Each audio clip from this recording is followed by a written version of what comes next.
bilan du mois de février et surtout le bilan de mon challenge du mois de février que j'avais commencé donc le 1er février mais dont je vous ai parlé un peu plus tôt en janvier pour que vous puissiez me suivre durant ce challenge. Du coup j'étais très heureuse parce que j'ai créé un groupe Facebook à ce propos et vous avez été très nombreux à le rejoindre, donc j'étais vraiment super contente que ce projet vous plaise et je n'hésiterai pas à recommencer certainement pendant les vacances d'été parce que j'aurai certainement plus de temps de gérer tout ça, surtout que là avec le bac qui arrive je peux vous dire que ça va être super galère de gérer le blog et la chaîne, enfin bref, on verra comment ça se passe, mais si j'avais à refaire un challenge, ce serait certainement pendant les vacances. Donc dans cette vidéo, je vais vous présenter mes lectures du mois de février, toutes, les lectures du challenge et les lectures du non-challenge, je vous dirai quand c'est une lecture du challenge ou non, mais de toute façon vous allez assez vite le voir et j'espère que cette vidéo vous plaira. Sachez en tout cas que le challenge a été très bénéfique pour moi parce qu'au final j'ai lu 10 livres ce mois-ci, ce qui est quand même pas mal pour un petit mois justement vu que février contient 3 jours de moins ou 2 jours de moins si on veut, et du coup je suis super contente d'avoir lu 10 livres même si du coup ils sont tout petits, mais c'était vraiment super à faire et je n'hésiterai pas à refaire ce challenge chaque année parce que je pense que ça me sera très bénéfique pour changer de lecture et de rythme. Ma première lecture de février était en fait la lecture que j'ai terminée avant de commencer le challenge. Il s'agit de Jeux dangereux, le tome 2, Le secret de Emma Hart, publié aux éditions Hachette dans la collection Black Moon Romance, qui est un tome 2 que j'ai beaucoup apprécié parce qu'il mettait en scène deux jeunes de 20 ans environ qui s'aiment mais qui doivent cacher leur relation parce qu'ils ont peur de la réaction de leurs amis. Et en même temps c'est vraiment deux opposés, genre la fille qui adore lire, exactement le même type que nous, et le garçon qui est totalement fan de sexe et qui ne pense qu'à ça. Donc du coup c'est vraiment deux opposés, la fille qui rêve du prince charmant et celui qui ne pense qu'à enlever la culotte des filles. Donc du coup c'est vrai que c'était vraiment intéressant à lire parce qu'on voit quand ce garçon ne se cache pas un si gros animal quoi, c'est pas quelqu'un qui pense qu'à ça, qui ne voit les filles que comme des objets, au contraire. Et j'ai adoré suivre leur relation, l'évolution de ce secret et de leur amour qui ne fait que croître au fur et à mesure des pages. Puis j'ai lu Respire d'Anne-Sophie Brasme, mon premier livre du challenge qui est publié aux éditions Fayard et qui est un livre que j'avais tellement hâte de lire et ça a été mon coup de cœur de ce mois-ci. Je peux vous dire qu'il n'y a pas eu de plus gros coup de cœur que Respire, tout simplement parce que ce livre était exceptionnel. Ça raconte l'histoire d'une amitié qui va devenir malsaine des deux côtés et chaque fille va avoir vraiment un rôle à jouer dans cette amitié et c'est vraiment percutant comme roman, on en ressort totalement chamboulé et j'étais... C'était une horreur de le finir et du coup j'ai vu le film, d'ailleurs je vous mettrai le lien de ma vidéo en barre d'infos. Je vous ai fait une vidéo du livre au film où je vais vous parler de l'adaptation cinématographique de ce roman que j'ai adoré et le film que j'ai malheureusement moins aimé, du moins j'ai été déçue. Donc du coup vraiment si vous devez commencer Respire, commencez par le roman, vous n'en serez que plus émerveillé par les idées, la plume de l'auteur et par la mise en scène de tout ça et surtout par le dénouement de cette histoire. J'ai trouvé tout ça si génial et si traumatisant, c'était vraiment perturbant à lire. Je peux vous dire que j'ai jamais lu une lecture aussi étrange, qui me fait me sentir aussi mal, on va dire. On est mal à l'aise devant tout ça et j'ai vraiment trouvé ça fort de la part de l'auteur de réussir à nous faire ressentir ça. Donc du coup Respire est vraiment un livre que je vous conseille parce que vous allez voir, vous allez avoir besoin de reprendre votre souffle à plusieurs reprises. J'ai ensuite lu Je vous demande le droit de mourir de Vincent Humbert qui a été écrit par Frédéric Veil, qui est l'histoire de Vincent Humbert justement. Il s'agit d'un témoignage. C'est un jeune garçon de 19 ans tétraplégique à la suite d'un accident de voiture. Mais alors tétraplégique, muet et aveugle. Donc je peux vous dire que ça doit être vachement horrible comme situation. Et cet homme a envie de mourir comme beaucoup de gens ont envie de vivre et c'est vrai que c'est très difficile à imaginer quelqu'un qui a envie qu'on lui ôte la vie, mais c'est quelque chose qu'il souhaitait et qui lui est arrivé donc en 2003. Oui, en 2003 grâce aux médecins et à sa mère qui ont pris la décision, ils ont réussi du coup à le faire décéder. Mais tout ce roman est l'histoire de justement sa vie un peu avant et beaucoup après l'accident, montrer toutes ces épreuves qu'il a traversées et surtout ce combat qu'il mène pour que les gens tétraplégiques arrêtent de subir l'acharnement médical et surtout aient le droit à l'euthanasie. Donc c'est vraiment un sujet très intéressant, j'ai trouvé ce roman assez bouleversant. Après ce n'est pas un coup de cœur dans le sens où c'est un témoignage, mais pas un témoignage extraordinaire qui m'a je sais pas comment vous expliquer ça. Je peux pas critiquer un témoignage parce que c'est la vie de quelqu'un, surtout la vie de quelqu'un qui a quand même raconté son livre en appuyant sur la main de celui qui a recueilli les propos par des pressions quand celui-ci dictait l'alphabet pour pouvoir former des phrases. Alors ça, j'admire totalement l'auteur, enfin celui qui a écrit les propos, et aussi Vincent Humbert qui a quand même réussi à écrire tout un livre rien qu'avec son pouce, si je puis dire, et ça c'est assez hallucinant. Donc vraiment ce roman est vraiment très bien pour nous montrer cette réalité, ce gros débat en France sur l'euthanasie qui est finalement un débat qui n'en finit pas. Et après, en soi, le livre n'est pas écrit d'une plume extraordinaire, mais c'est écrit d'une plume assez naïve, ce qui nous rend d'autant plus attristés par la situation, de nous dire que il avait 19 ans et waouh, c'est assez choquant.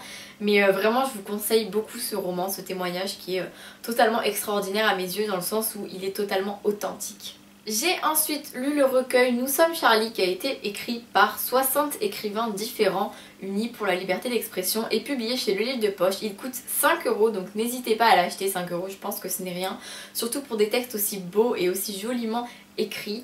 Et surtout, bon, moi je pense que c'est surtout pour l'aspect symbolique déjà, parce qu'au final j'ai acheté Nous sommes Charlie, j'ai aussi chez moi la BD Charlie, donc ce sont des belles initiatives, même si ça ne nous fera pas oublier les événements, même si certains diront oh c'est trop simple, on s'attendait à quelque chose de mieux pour un événement aussi grave. Non, je suis désolée, mais en lisant ce recueil je peux vous dire que là on se dit c'est un superbe hommage, mais c'est surtout un hommage à la liberté d'expression, en plus bien sûr de Cabu et de tous ceux de Charlie Hebdo. Bien sûr, il n'y a pas de doute là-dessus, ce livre leur rend hommage, mais il rend aussi hommage à la liberté elle-même, la liberté que nous essayons d'avoir depuis des années, que finalement nous n'arrivons pas toujours à obtenir jusqu'au bout, la preuve encore une fois.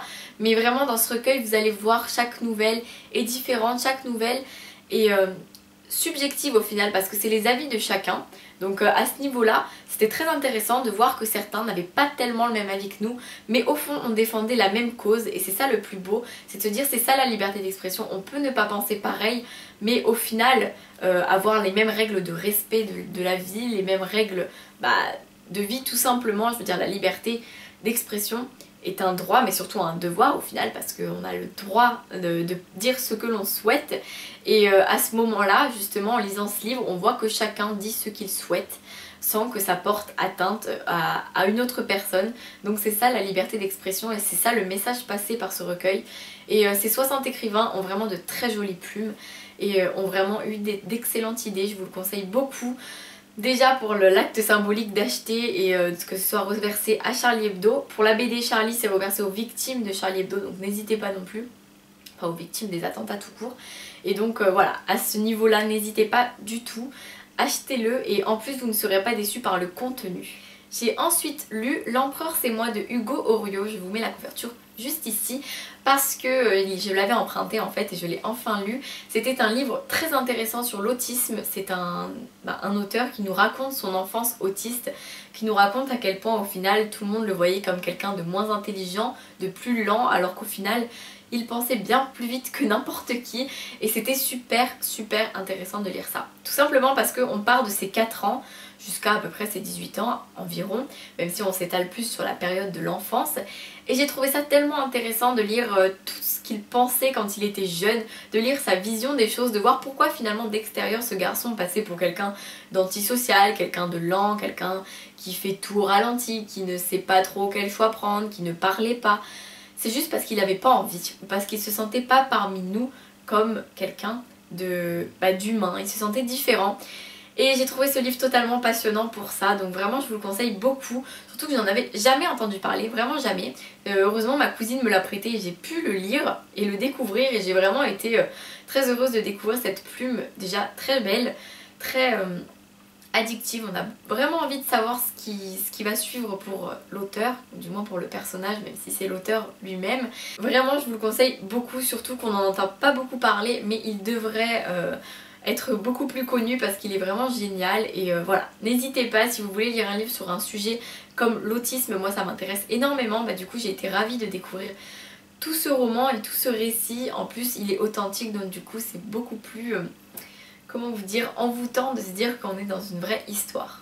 J'ai lu Je vais bien, ne t'en fais pas de Olivier Adam, publié chez Pocket, qui est un livre qui m'a fait peur au début parce que en fait c'est une femme qui de 20 ans environ qui s'appelle Claire et son frère a disparu depuis 3 ans et là elle va d'un coup décider de le retrouver et l'idée de l'histoire en elle-même est géniale. Vraiment je trouve que... Enfin je sais qu'il y a eu un film et que les gens ont adoré le film et que les gens n'ont pas du tout aimé le livre pour beaucoup. La critique est quand même assez mauvaise globalement. Et pourtant, l'idée vient quand même du livre à la base. Donc l'auteur a quand même une idée géniale sur toute l'histoire, même si je ne vais pas vous en dire plus. Après, l'auteur a un style très particulier. Déjà, ce sont des phrases très courtes, qui nous percutent davantage, si je puis dire, mais qui parfois vraiment nous choquent. C'est cru, c'est assez...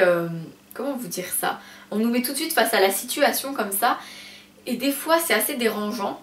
Et c'est un style particulier. Je vois pas comment vous dire ça autrement. C'est très particulier. Faut vraiment accrocher. Heureusement, ça ne dure que, on va dire, 160... non, même pas. 150 pages à peine. Ça dure 150 pages, donc les phrases très courtes, on s'y habitue assez vite. Je pense qu'un roman de 600 pages avec des phrases comme ça, j'aurais pas pu. Ça aurait été niet. Stop, on peut plus. Mais là, dans ce roman, j'ai trouvé ça assez sympa. Parce que justement, ça a rendu l'histoire intéressante. Parce que du coup, on était vraiment toujours... comment vous expliquer ça? On était dans l'histoire parce que chaque petite phrase nous faisait revenir au livre. Des fois il y a des phrases trop longues qui font qu'on s'ennuie. Bah là on pouvait pas s'ennuyer parce qu'à chaque nouvelle phrase c'est presque un nouvel événement si je puis dire. Et du coup c'est vrai que ça c'était vraiment génial. Mais c'était spécial. Du coup c'est vrai que c'était un peu dérangeant et qu'à certains moments je me disais waouh j'ai hâte que ça se finisse quand même. Mais en soi j'ai quand même bien aimé ma lecture par rapport aux avis que j'ai entendus qui étaient quand même franchement négatifs. Là je peux vous dire que de mon point de vue ce roman n'est pas mauvais, loin de là. Après il n'est pas excellent mais il reste bien et il reste spécial, ce qui le rend unique au fond. Et moi j'aime bien les romans qui changent de l'ordinaire, donc du coup celui-ci a réussi à me faire sortir de mon univers habituel. J'ai ensuite lu Un secret de Philippe Grimbert, publié aux éditions Le Livre de Poche. J'avais déjà vu le film avant, ce qui fait que je n'ai pas découvert l'histoire. Donc l'histoire c'est qu'on a le narrateur qui est un jeune garçon qui a toujours rêvé d'un frère beaucoup plus fort, beaucoup plus grand, plus beau et il l'admire beaucoup. Puis au fur et à mesure de l'histoire il va se rendre compte d'une vérité assez choquante et ce livre va parler pas... Comment vous dire? Ça parle pas que de ça, mais ça parle quand même de la période de la Seconde Guerre mondiale, des Juifs en général, même si j'ai trouvé que ça ne s'appuyait aussi plus sur des histoires de famille, des problèmes familiaux. La Seconde Guerre mondiale et les nazis sont quand même pour quelque chose dans l'histoire. Et j'ai bien aimé le roman, mais j'avais préféré le film, parce que en lisant le livre déjà j'ai pas découvert le choc de l'histoire, tout ça. Donc c'est vrai que ça a changé peut-être quelque chose. J'ai moins aimé le déroulement parce qu'au final je le connaissais déjà. Et j'ai moins aimé parce que du coup il y avait des personnages que je ne pouvais plus me voir par leur réaction, par leur manière d'être. Bon après j'ai appris que ce livre était une autobiographie. Je me suis dit on va revoir un peu la chronique parce que je vais pas critiquer des personnes qui existent vraiment, même si au fond j'ai le droit, mais ça ne se fait pas je trouve. Quand c'est fictif on peut se dire ouais l'auteur a abusé, hein, il a fait ça et puis voilà. Mais là on peut pas se dire ça parce que l'auteur n'a pas abusé vu qu'il a juste remis sur papier les vraies personnes. Donc du coup c'est vrai que c'était assez dérangeant pour moi d'écrire une chronique en disant que je n'avais pas aimé les personnages sachant qu'ils sont véritables. Mais c'est vrai qu'il y en a certains que je ne portais vraiment pas dans mon cœur. Et ça m'a un peu gâché la lecture parce que parfois j'étais totalement agacée par leur réaction, par leur manière d'être et vraiment choquée parfois. Et ça me choquait de savoir que c'était surtout des vraies personnes. C'était d'autant plus traumatisant parce que c'était vraiment arrivé. Donc voilà, à ce niveau ce livre n'a pas été une réussite je pense au niveau des personnages. Mais après en soi l'histoire est vraiment très bien. Si j'ai été un peu déçue c'est parce que j'avais déjà vu le film, donc du coup c'est vrai que je n'avais pas la surprise. Mais je pense que si vous lisez le livre et que vous n'avez encore aucune connaissance sur cette histoire, vous allez beaucoup aimer le déroulement de l'histoire et les révélations faites. On y arrive presque à la fin, je vous rassure. Donc ensuite j'ai lu Les gens heureux lisent et boivent du café d'Agnès Martin-Lugan, publié aux éditions Pocket, que j'ai lu en lecture commune avec Tom de La Voix du Livre. Je vous mettrai le lien de son blog en barre d'infos. J'ai vraiment adoré ce petit roman. Pour ma part, j'ai vraiment adoré. Tom a eu une déception, donc on a eu deux avis très différents, ce qui est très bien.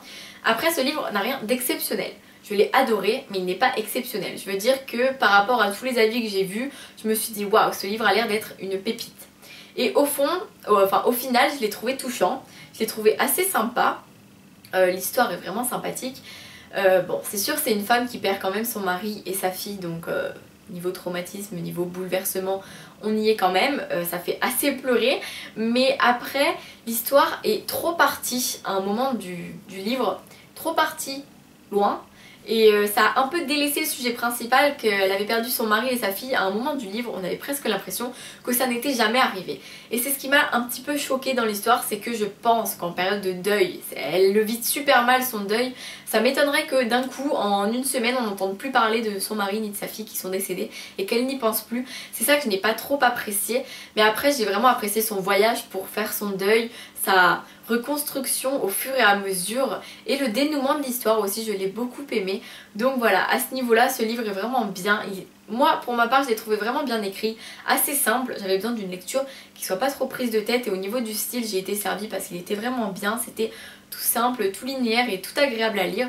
Donc là-dessus j'ai été vraiment très heureuse de le lire et je vous le conseille beaucoup. J'ai aussi lu À tous les garçons que j'ai aimés de Jenny Han, publié aux éditions Panini Books dans la collection Scarlet, qui est l'histoire d'une jeune fille, Lara, qui écrivait des lettres d'amour à tous les garçons qu'elle aimait quand elle était plus jeune, enfin même récemment finalement par rapport au livre, et elle ne les envoyait pas, hein. C'était une lettre au final pour faire une rupture à tout ça, pour oublier qu'elle aimait ce garçon et pour passer à autre chose. Elle en a écrite 5 et l'histoire va commencer au moment où sa sœur part très loin, sa grande sœur aînée qui s'occupait de toute la maison part loin dans un pays étranger et elle va, en plus de devoir vivre l'éloignement avec sa sœur, elle va devoir vivre la situation du fait que toutes ces lettres ont été envoyées au garçon en question. Je peux vous dire que ça doit être super traumatisant de vivre ça, mais bon, après la pauvre, c'était pas sa faute et elle le vit assez mal. Et donc à partir de là, elle va devoir créer des mensonges, créer des situations pour s'en sortir et pour essayer d'arranger la situation. Et c'était super drôle et en même temps super touchant. J'ai adoré ce roman parce qu'il fait 450 pages, il est assez rapide à lire. C'est assez gros, c'est assez simple, mais c'est léger en plus, c'est frais. Moi j'ai adoré cette lecture parce que j'avais besoin d'une lecture qui me repose. Du coup ça a été un coup de cœur pour moi parce que j'ai vraiment beaucoup apprécié Lara Jean, sa petite sœur, son meilleur ami. J'ai apprécié un certain garçon, son papa. Par contre j'ai pas trop aimé sa grande sœur, mais après ça c'est moi-même. Et du coup c'est vrai que ce roman je l'ai beaucoup apprécié pour tout ça. Tout était bien dans ce livre, il y avait beaucoup de beaux messages passés.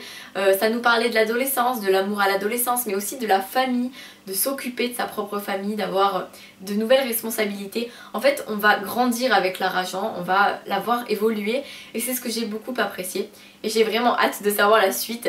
J'ai lu ce livre avec Mathilde de Milliers de livres et j'ai vraiment adoré le lire en sa compagnie parce qu'on a eu à peu près le même avis. Et même si elle n'a pas eu le coup de cœur, moi ça a vraiment été le coup de cœur, j'ai pas de doute là-dessus, je l'ai vraiment beaucoup aimé et je vous le conseille beaucoup beaucoup. En plus de ça la couverture est trop belle, j'ai complètement craqué sur le livre. Alors attendez parce que je vous montre la couverture, le dos qui est trop beau et enfin le dos oui, et la quatrième de couverture qui est super jolie aussi. Donc voilà, tout est beau dans ce livre, la couverture, donc tout le contour plus l'intérieur, donc n'hésitez pas. Puis ma dernière lecture de ce mois de février, que en fait j'ai pas encore terminé ce livre, mais certainement que quand je vous posterai la vidéo je l'aurai terminé. Rien n'est sûr, mais ma chronique sera postée plus tard. Car il s'agit d'un manuscrit, il s'agit du prochain roman de Clémentine Beauvais. Oula ça tourne. C'est Les Petites Reines, publié chez Exprime, dans la collection Exprime, chez Sarbacane. Qui est un livre qui parle de 3 filles qui sont élues boudins de l'année dans leur collège ou lycée. Et c'est horrible parce que bon, boudin, vous imaginez que c'est pas très c'est plutôt péjoratif. Et du coup, elles vont chacune se rencontrer alors qu'elles ne se connaissaient pas du tout. Et elles vont vivre un road trip qui va sortir de l'ordinaire et qui va être génial.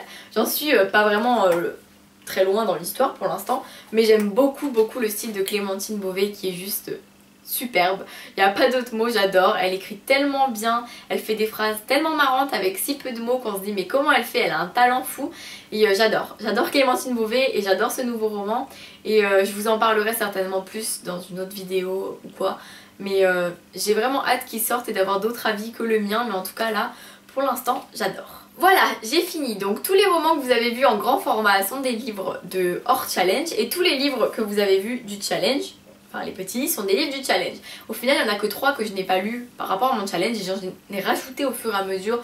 Donc mon challenge est quand même super par rapport à ce que je prévoyais, je suis très contente. Le mois de mars sera plein de lectures service presse parce que j'ai reçu plein de choses que je n'ai pas lues et là je vais m'y mettre. Et le mois de mars ce sera aussi le salon du livre. Donc on se retrouve très vite pour de nouvelles vidéos qui devraient vous intéresser. J'espère que celle-ci vous a plu et je suis désolée si elle a été très longue mais là j'avoue que j'avais beaucoup de choses à dire. Je vous fais plein de bisous et je vous dis à très bientôt.